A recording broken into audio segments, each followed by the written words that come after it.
Hey, what's up again, everybody? It's Robert, 184, 2Rs, 2Bs, gundam.tk, here today under the moonlight to talk about something that I've wanted to do for a long time, and Bandai has now made it possible.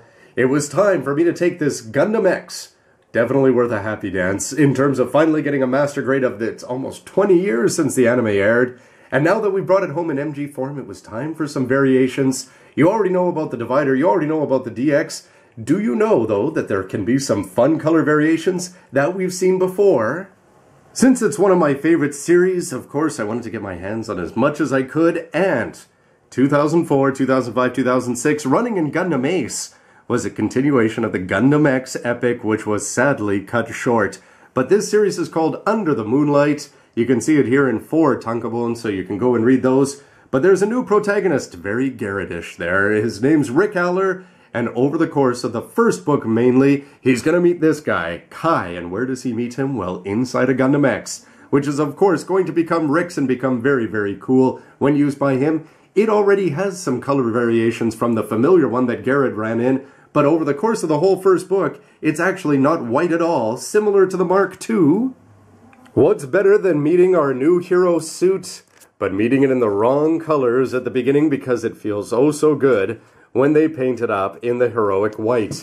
So here you can see Rosa, and you get to go see, there it is, the Gundam X. This is Kai's version, if you want to call it that. What was he doing in there? Well, it's somewhat revealed over the course of the series, but basically you can see gray for the body, black for the chest, and this I've had in my imagination for a long time. There you can see Kai with his very cool helmet on. Throughout the whole first book, it's still going to be done up in black, looking impressive every step of the way. It is just unfortunate that all the color splash pages and things that they give you, including the cover, are going to be showing it in its heroic colors. Now that's going to get you to buy the book, but at the same time, I'd love to have some more accurate information than just words on the internet or the one picture. So otherwise, all the characters are going to be impressed with it, the mechanics, the vultures, and everybody of course wants to get their hands on it. And in the end though, we get to see it one more time in black before they decide, no, you know what we should do with this? They say, oh no, we should go paint it up into its heroic white colors, and that's how they end the first book, but that's not the way that I wanted to leave it. So I've been sitting here for a while on this old school high-grade 1/100th bit camera. This Gundam X was bought at, I reviewed this when I first watched the anime a long time ago along with the DX. Loved the old school kits because they were the best you can get until the MG got announced, and once we found out that the MG was coming, I decided, well, I'm not going to be painting up this high grade anymore. And so, with a master grade under my belt, the divider to come, DX to come, and maybe even more versions, I would really love a Rick Aller with different colored clear parts, but it's time to look into a darker universe. At the very beginning, the hardest choice is going to be exactly what colors to make until Premium Bandai makes that decision for us in the future. I've seen it described online on the Japanese websites as jet black and things like that. Anyway, I decided that I was going to go with gray overall, trying to make it a little bit like the Dark Hound. So the colors that I ended up choosing here was German gray. This is for both Gaia colors. And this went over all the white, and then everything else that was colored. So the red of the abs, the blue and everything for the chest and for the feet. That instead was going to be semi-gloss black. And then these were both going to be lined over with their opposites. The gray here is going to be going on the black, and the black, you can guess, is going to be going on the gray. To mix things up a little bit here, considering that the body is going to be very black, or dark gray, as Batman might say, I decided to go with some finishers, chrome silver on the inside here, and hopefully when you put the green on top of it, it's going to look good and add a little bit of sparkle, exactly what you need when you're telephoning the moon. Now for another bit of sparkle, this should be clear purple through and through, but it's not, because if you take a look on the inside, it's that same finishers chrome silver. On the inside, I'm hoping that it's going to catch the light and offset this darkness of this very dark kit. The dark purple on there, sort of, it gets lost against the white, so it's definitely going to get lost against the black. Anyway, hopefully this is going to catch some sparkle from your regular room lighting. And one thing I wanted to do to offset the all dark coloring around this guy was he's shown with stripes, and I've seen it painted up in different colors. I've seen some yellow on there, purple on there. Anyway, it's always hard to tell in black and white manga, but I decided to go with all white there.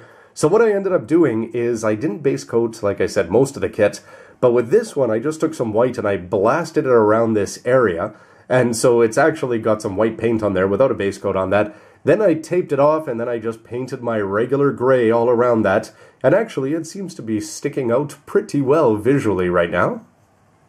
I wasn't sure how much you'd see it at the end, but anyway, something else I did is I blasted some gray over the inner frame. I just did that really quickly, just so it's not the exact same gray that you'd get out of the box, hopefully going to offset from the painted ones. But this one, this is Starlight, and this was what? Starlight Iron it was. And that ended up, I used it for the hands and for the Vulcans on the chest, so hopefully, even though it's black and gray all over, you're going to at least notice the fingers a little bit. They are not the moving types, but they are definitely a step up on just the plain out-of-the-box gray, I'd say. Who's going to really be looking under the beam rifle when it's open in its shield mode anyway? But that is pretty much, besides the striping, the only bit of sunshine you'll see. And though no base coat was used here, it's easy to get the dark colors on top of the white.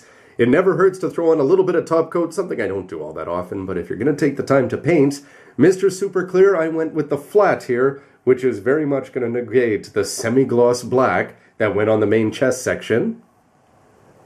So after the paint job, and the top coat, and the silver underneath, there it is, the Black Gundam X, aka the Titans Mark II. Here's a close-up look where you can see the differentiation, I'm hoping, between the German gray and that semi-gloss black down there that's on the boots, and the silver that's under the clear purple is actually going to be picking up the light. Of course, the rotating plate is definitely going to help with that.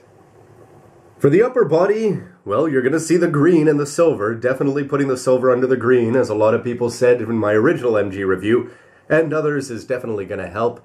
But I really like the chest. I think the black there is going to be standing out.